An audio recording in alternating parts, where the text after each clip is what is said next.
حامدا ومصليا ومسلما أما بعد فأعوذ بالله من الشيطان الرجيم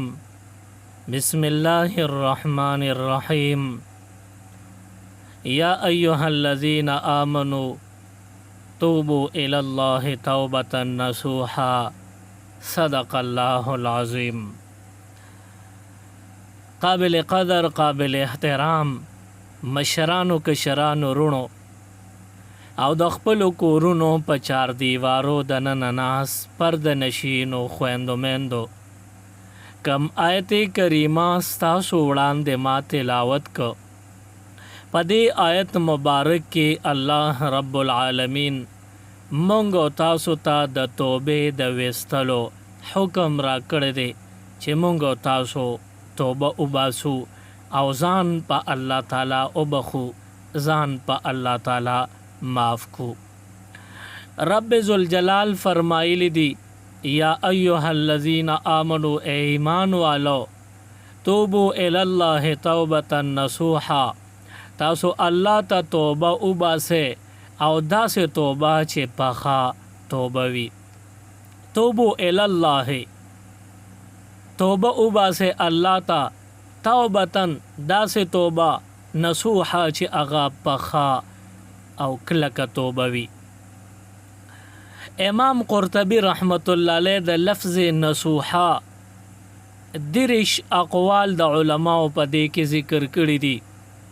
او د هغه درش اقوالو کې د ټولو نه غوره او کم چې نچوړ ورته ویلی شي او ډیر مضبوط قول هغه د امام کلبی رحمت الله علیه دی. امام قرطبی رحمت الله علیه لیکلی دی، فرمایي چې نصوحا ستویل شي او توبه نصوحا ستویل شي. نوې توبه نصوحا دا دې تویل شي چې یو بندا کله توبه وباسي چې دغه وخت د لاس په ګناه کې ککړ نه وي، چې دې وخت کې د په زبان سره توبه وباسي چې د په لاس دې وخت کې ګناه نه وي چې لګیا ګناه کې دی په خولې توبه وباسي، چې داسې نه بلکې د لاس او د سوچ او د سترګې غوږونه دا د ګناه نه دې وخت کې پاک دي او دې توبه وباسي. او چې کوم ګناهونه د ماضی کړی دي چې پاغي باندې دې ندامت اختیار کی چې دا سمې کړی دي، زه په دې باندې خپېمانه یم، زه په دې باندې ملامت او خفه یم. او دریم توبه نصوحا دې ته ویلی شي چې دا بنده دې وخت کې توبه وباسي چې کم ګناهونو نه ځان په الله معاف کړي چې دې باره کې د کلک یقین وي چې آینده به زه دا ګناه کم از کم په اختیار سره نه کومه. دا درې صفتونه په توبه کې چې وي نو دا پخا او کلکه توبه وي او په دې باندې د انسان ګناهونه معاف کیږي. هغه درې صفتونه څنګه دي او کم کم دي، کم چې ما تاسو ته ووی به ترتیب یو ځل بیا هم تاسو ته وایم. توبه دې ته وایي چې تیر شوي وخت کې کم ګناهونه دي کړي دي په هغې ندامت او ملامت اختیارول او دې وخت کې توبه وباسي نو چې دې وخت کې ته په ګناه کې مبتلا نه او آینده د پاره ستا کلک عزم وي او ستا کلک اراده وي چې زه به دا ګناه نه کومه. آینده که اوم شوه بې اختیاره انسان کمزور دی، هغه ته او شوه پروا نه کوي، بیا دې توبه وباسي. خو که دې وخت کې توبه وباسي نو په زړه کې به دا راولي چې کم تیر وخت ګناهونه مې کړي دي، زه په هغې ندامت او ملامت اختیاروم، زه خفه یم ما ښه نه دي کړی. او دې وخت کې د توبې الفاظ ستا په زبان جاری دي نو چې دې وخت کې په ګناه کې خو مبتلا نه او د آینده د پاره ستا په زړه کې دي چې آینده هم زه دا ګناه نه کومه. نو چې دا درې شرایط ستا په توبه کې وو نو اوس دا توبه ده او په دې باندې ډېر لوی اثرات مرتب کیږي، تا ته په دې باندې ډېر لوی خیر رسیږي. او په توبه کې چې دا درې شرطونه نی لکه اسې زبانی وای چې توبه توبه توبه نو وایه کنه ډیر کرتی اوایا سل نه زر او زر نه لاک کرتی اوایا خو ستا په زړه کې څه نشته چې زه توبه وباسم اسې په زبان سره لګیا یې نو دا زباني توبه دومره فایده نه ورکوي او که یو بنده د هغه ګناه لګیا دی کوي او په خولې توبه وباسي لګیا په ګناه کې دی او ژبه لګیا د ذکر کوي استغفر الله استغفر الله استغفر الله نو که ویم نو دا فایده خو دله نه کوي دې توبه د څه نه وباسي د ګناه نه نو ګناه کې خو دې وخت کې هم لګیا دی نو په توبه کې دا دویم شرط هم پوره نه شو نو اوس دا توبه نه قبلیږي او که دی وای چې زه نن توبه وباسم خو که سبا بیا موقع په لاس راغلله نو زه به سبا بیا دا ګناه کوم نو نن توبې د څه خبرې وباسې په توبه کې خو بنیادي شرطونه دریو په هغې کې یو شرط دا مو چې ته کله توبه وباسې نو د آینده دپاره به معهد کې ځان سره او دا وعده به کې چې زه به آینده هم دا کار نه کوم نو ته خو نن توبه کې او سبا دپاره دې بیا نیت ته چې که موقع راله بیا به هم کوم نستا توبه خو نه قبلیږي او همدغه د توبې لفظ ته وګورئ دغه درې حرفونه دي په توبه کې تی واو او اخر کې بې ده او اخري ورپسې هې ده نو په دې کې بنیادي لفظونه درې دي تی واو بې نو تی کې اشاره ده تیر شوي وخت ماضي کې چې څه ګناهونه دي کړي په هغې ندامت او ملامت اختیارولو ته ویلی شي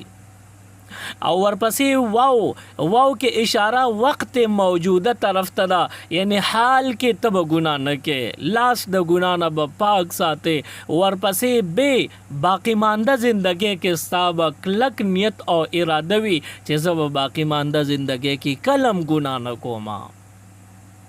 نو په دې دریو شرطونو د ځان پوره کو او د دریو شرطونو په رڼا کې کلکه توبه د اوویستا نو د توبې په آخري حرفونو کې یو حرف دا دی چې هی نو د هی کې اشاره هدایت طرف ته ده تا په پخا پوخ نیت سره توبه اوویستله نو ته اوس په هدایت شوې په راه راست باندې روان شوې نو په توبه کې دا درې شرطونه دي چې دا پکې وي نو توبه د توبه ده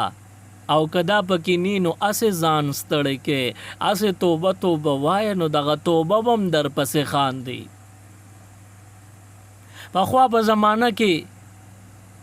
بعضې علاقو ښارونو کې سینماګرې به وې سینما هال به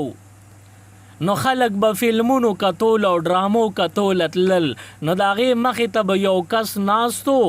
د سینما د طرف نه نماینده به هغه له به خلک راتلل نو ده به ورله بیا خلکو به پیسې ورکولې او هغه به ورله ټیکټ ورکو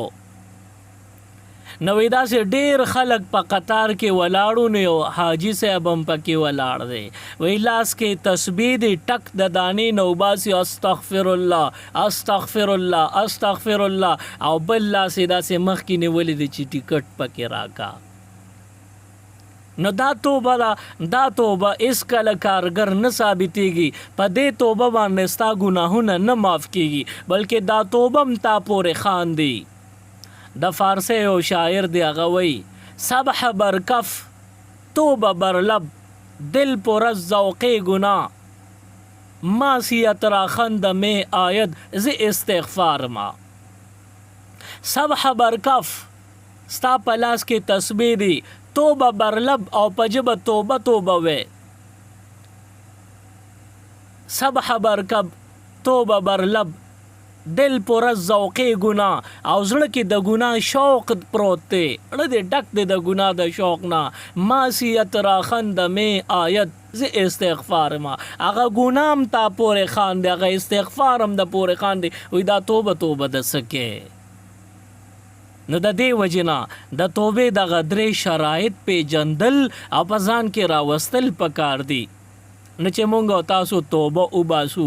د دې په برکت باندې مونږ ته ډېر لوی خیر رسیږي عام طور په دنیا کې الله تعالی انسان ته دوه لارې په ګوته کړي دي او هغه دوو لارو کې دته اختیار ورکړی دی وای ما پیدا کړی او عمر د بلوغ ته مې را ورسولې اوس د دې نه پس د دې دوو لارو په سر مې پرېښودی اوس ځان له انتخاب کوه چې په کومه لار ځې یو ښي طرف ته داسې روانه ده او بله ګس طرف ته داسې روانه ده او دواړه لارې یو شان په مخه تللي دي خو کومه چې ښي طرف ته روانه ده د هغې په اخر کې بیا جنت دی او کومه چې ګس طرف ته روانه ده د هغې په اخره کې بیا جهنم دی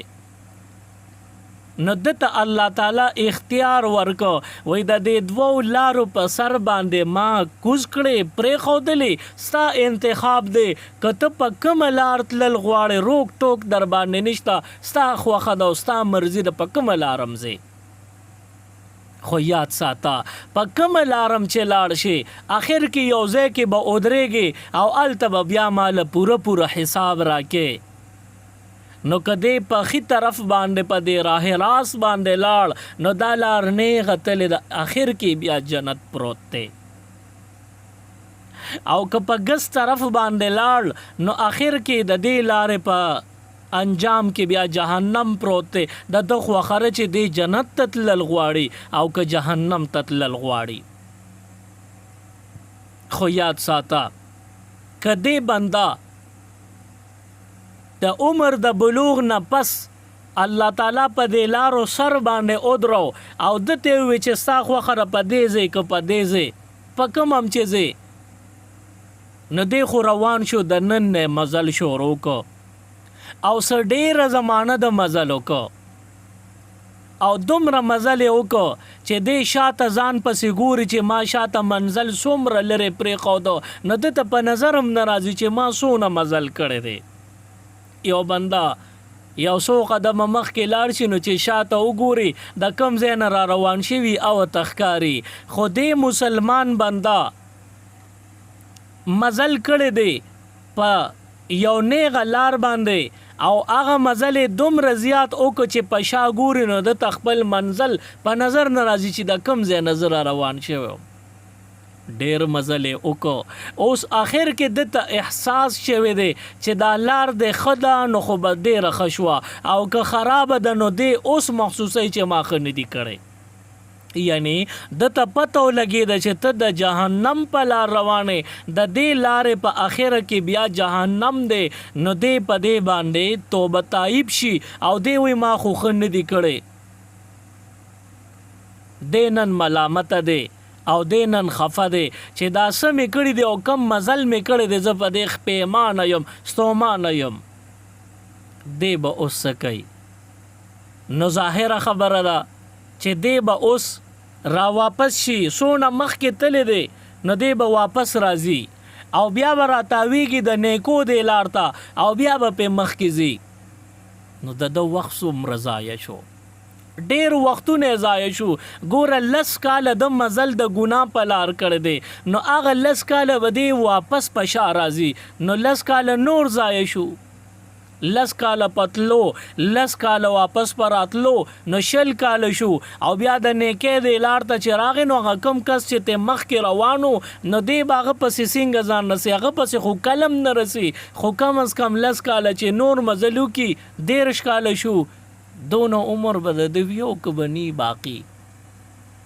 د خو ډېر مزل ضایع کړی او ډېر وختونه د په ګناه کې غفلت کې تیر کړي دي دی به اوس څه کوي دته خو د نیکۍ هغه لاره ډېره اوږده پرېوته نو الله تعالی د داسې بنده دپاره د توبې لار را اوویسته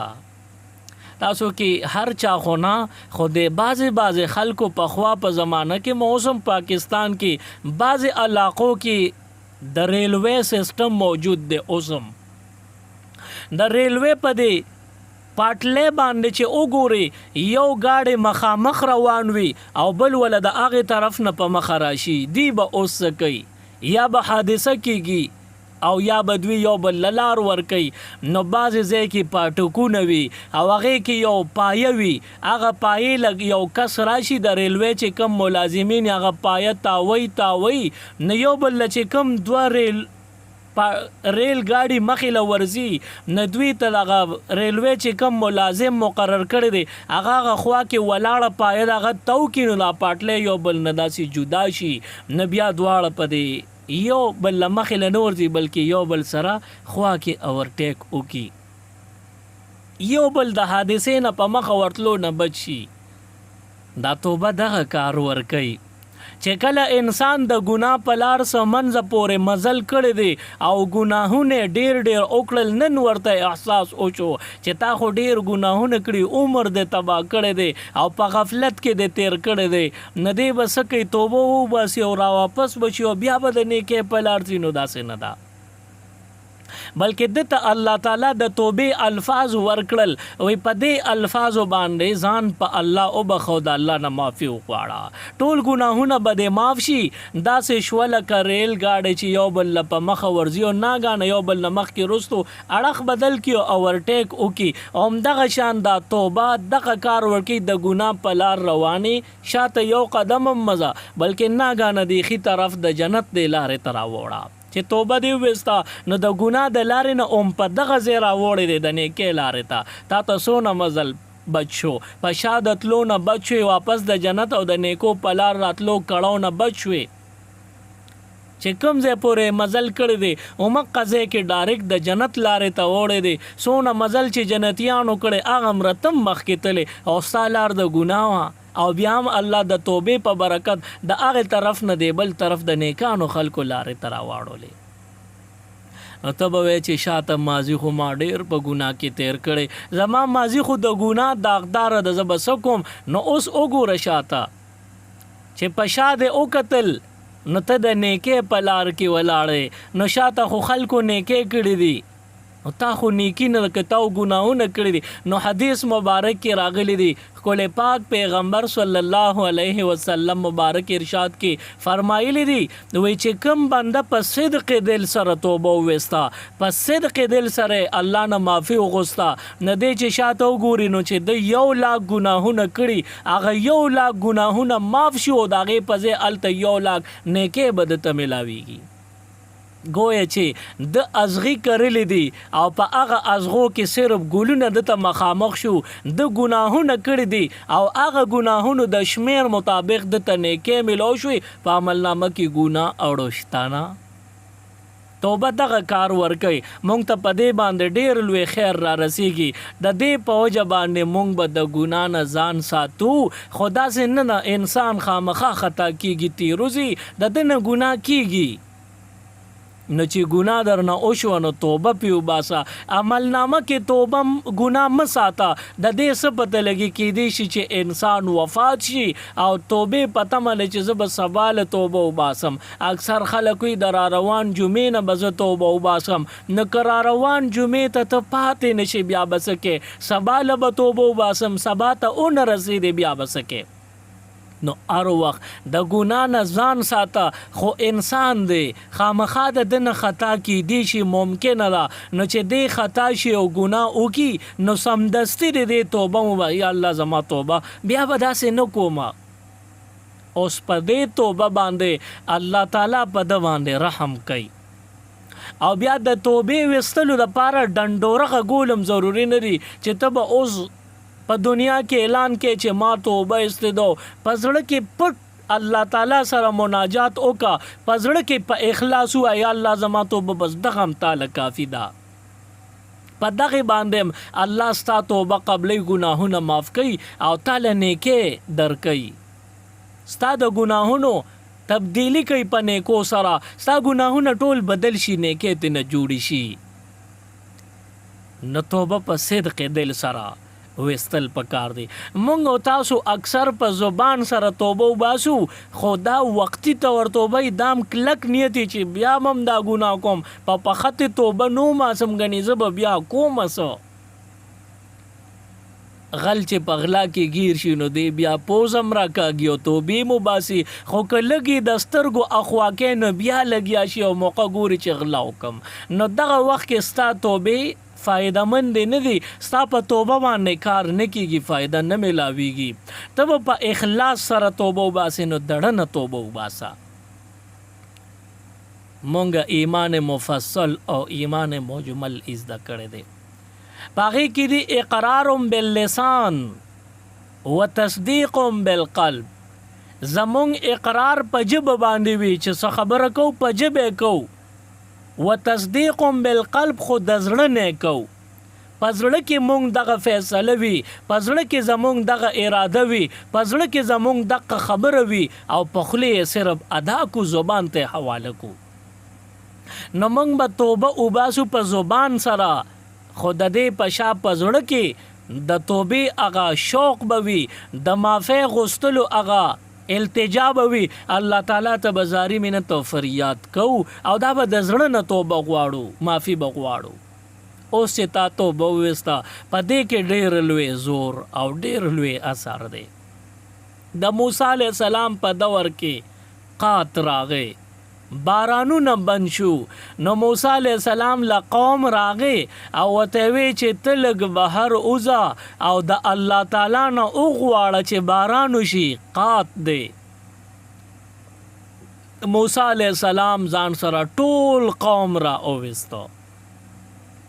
او هغه ټول قوم کینو او د الله تعالی نه موسی علیه السلام سوال وکړو او ټول قوم په آمین وی. موسی علیه السلام وی پروردگار باران اوروا. ټول قوم آمین په جمع باندې ویل دي. دغه وخت کې 40,000 کسان حضرت موسی علیه السلام بار توبې وستلو د پاره او د باران د غوستو د پاره را وستري. ټول قوم الله تعالی ته وړاندې شوی دی او موسی علیه السلام وی یا الله باران رحمت او قوم وی آمین.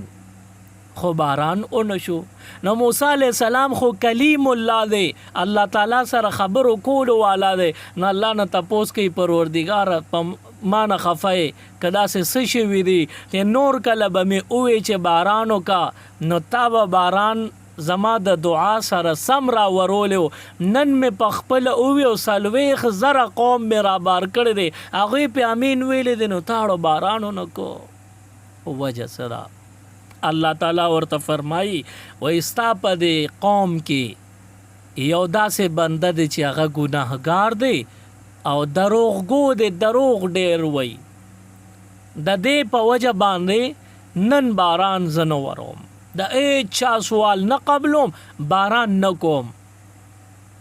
موسی علیه السلام قوم ته وی تاسو کې یو کس ګناهګار دی، دروغجن دی، هغه د دې مجلس نه پاسی بار دی اوزی، نو بیا به الله باران رحمت را اوري. دغه یو کس که بار نوزي د لاسه په ټول قوم باندې را ټیټه ده. سوکم پانسیدل.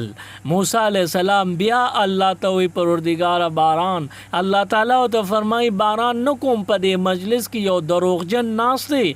یا دې اوزي او یا دې توبه وباسي. اوس موسی علیہ السلام وی چې کم دروغجنی باروزه هغه بیام نه دی، ته پدریم ځل بیا وی چې کم دروغجنی باروزه اسړی اونو ته کم چې دروغجن دی. او داغې نه بعد ناګانه باران شروع شو او باران خپ شیبو شیبو اورید. ټول قوم 40,000 کسان ټول لامده شو او خډیر باران اورید. اوس موسی علیہ السلام تپوس کوي پروردگارا ما خو دې 40,000 کسانو د مجمع ته قتل دې کې خو یو قسم بار لا نړو، هغه ټول په ټول دلته موجود دی او بیام تاوی چې یو اوزی نو باران بکوم نو وتل خصو کم نه نو باران د سینګو کو. الله تعالی او ته فرمایي موسی علیہ السلام کله چې تا اعلان وکړ چې هغه کس دی اوزی څوک چې دروغجن دی الا به باران کیږي، هغه ما سره پزړه زړه کې خبرې شروع کړې چې پروردگار حیا عزت مې وساته، پرده مې وساته. که اوس زه دروغجنې مو د دې مجلس نه بار کېږم نو دا ټول خلک به ما وپېژني، ما به وویني چې دا پکې هغه دروغجن بدبخت چې د ده د لاسه باران نه کېده. وای د دې وجې نه وي پروردګاره پردې راواچې نن نه پس زما توبه بیا به کلم دروغ نه خو بس نن مې حیا او پرده وساته. وی الله تعالی او تو فرمایل چې موسی نور کله به مستا د برکت استا په دعا باران ورو، نن مې د اخلاص والا توبې په برکت باران را ورولې دی. نو په 40,000 کسانو د یو توبې وستون کی بنده د خاطر الله قات ختم کو باران پیرا اور د رحمت. نه زمونږ استادو په توبه کې ډیر زور او ډیر اثر دی، خو کوم لګ په اخلاص سره توبه وستا او دا د څوک نه وي چې مونږ د ګناهونو نه پاک یو. مونږ ډیر ګناهګار بندیان یو او مونږ که یو شان شپه ورځ په عبادت کې تیر کو نو هغه شپه ورځ عبادت هغې کې به مونږ نه ډېرې غلطۍ او کمۍ کوتاهۍ شوي د دې په وجه ځان ته به څه وایو نه چې ګنې زه خو زیم زه خو فرشته یم زما نه به کله ګناه کې داسې به قطعا نه وایو. امام اعظم ابو حنیفه رحمت الله علیه د لوی مسلک خاوند دی. د شپې به په خانه کعبه کې دننه نفلو ته ولاړو او په نفلو کې صرف 2 رکعاتو نفلو به د ماسخوتن لمونځ نه پس نیت وتړو او هغه 2 رکعاتو کې ټول قرآن پاک تلاوت به کو. لومبي رکعات کې 15 سپارې به وې او په دویم رکعات کې باقی 15 سپارې به وې او بیا د سار د اذانونو نه لږ مخکې به قرآن پاک په 2 رکعاته نفلو کې ختم شو او د هغې نه پس به بیا سلام چې به واړو نو بیا به لاسونه پورته کړل دعا به شروع کړه نو ته به وایې چې ځان له به څه غوښتل هېڅ به هم نه غوښتل، صرف الله تعالی ته به عاجزي کوله جړل به سبحانک ما عبدناک حق عبادتک. دا دعا به په جړه کې کوله وي پروردګاره تا لره پاکي ده ما عبدناک حق عبادتک، ما داسې عبادت او بندګي ستا او نه کړی شو څنګه چې ستا د عبادت او د بندګي حقو ما عرفنا که حق معرفتک او ما داسې اون پیجندې څنګه چې ستا د پیجنګلو حقو. امام اعظم ابو حنیفه رحمت الله علیه څومره لوی شخصیت دی، د صحابه کرامو شاګرد عظیم شخصیت لري او په خانه کعبه کې څومره لویه بزرګي پرته ده. خانه کعبه کې دننه مدې په نفل وله او د شپې به نفل کول او حافظ قرآن دی په 2 رکعاتو نفلو کې ټول قرآن پاک تلاوت کول. دا څومره لوی عظیم کار دی، څونه لوی عبادت دی. د هغې باوجود دعا کې به تکبر بنو جړل به او دا به وی الله ستا د پیژنګلو ستا د عبادت چې څنګه حق دی هغه حق ما ادا نه کړی شو. مونږ خو ډېر کمزوري یو، مونږ خو 5 منځونو ته ملا ماتئ او که منځونو هم کو نو سنت رانه پاتې او یا سنت هم چې ته نیچ نیمګړی کړی نو نفلو ته خو بالکل نه سمیږو. د هغې باوجود به مونږ اخر پسې نازیږو چې مونږ به وایو چې مونږ ګناهګار نه یو. ولې نه یو ګناهګار؟ مونږ خو چې دا کم عبادتونه کوو په دې کې مونږ ډېرې کمې کوتاهۍ کوو، ډېرې غلطۍ پکې کوو. د دې د وجې نه هر وخت توبه ویستل پکار دي، هر وخت استغفار ویل پکار دي. استغفر الله ربي من كل ذنب واتوب الیه دا الفاظ وایه نه درځي پښتو کې وایي یا الله چې څه ګناهونه رانه شوي دي بیا به نه کوم زما توبه. په دې الفاظو د الله نه معافي غواړه، هر وخت به پاکي او پاک بندله چې مرګ راشي جهنم ته به نه ځي، ډایرکټ جنتي دی. نو الله دې مونږ او تاسو پاک اوساتي، د ګناه نه لرې دې الله اوساتي، آخر خاتمه دې زمونږ بالایمان شي. سبحان ربک رب العزة عما یصفون وسلام على المرسلين والحمد لله رب العالمين. اللهم ربنا آتنا في الدنيا حسنة وفي الآخرة حسنة وقنا عذاب النار وأدخلنا الجنة مع الأبرار يا عزيز يا غفار برحمتك يا أرحم الراحمين.